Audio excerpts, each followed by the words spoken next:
कौन न्यूज? राम जी के मंदिर में नू चोरी हो गई बा पापा। हाँ हो देखनी है। पापा चोरवा पकड़ले हैं सकीना। देखो पुलिस प्रशासन तो पीछा लागले बा, धराइए जो यहाँ सो। पापा उठ पुलिस से ना धराई है सो। तब कैसे धराई है सो? पूरा इंडिया में एक आदमी बा जे उ चोर के पता लगाई। केवन आदमी हम मिस्टी?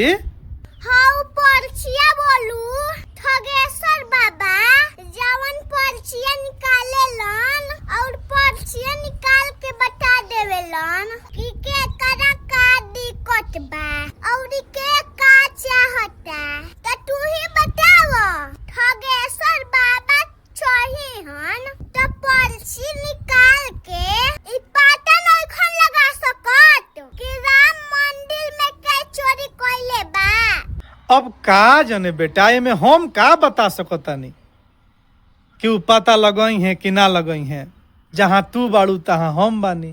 पापा कैसन जमाना आ गइल, भगवानों के घर में चोरी होखे लागल। जब भगवान के घर सुरक्षित नहीं थे तो इंसान के घर सुरक्षित कैसे रही? हम तो कहम नु पापा कि मंदिर में जाता रहनू तो दाने मत दो।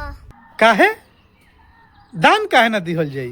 का दान देबो? तहरा दान देला के कोनो फायदा बा? तू भगवान के नाम पर दान देबो और कुल चोर चूहा चोरा के लेके चल जाई है सो तो भगवान ऐसे खुश हो जाई है। तब का कइल जाई? पापा उससे बढ़िया रही नु कि जवन पैसावा तू भगवान के मंदिर में दान देता रह ओही पैसावा से कोनो गरीब के भर पेट भोजन खिया दो।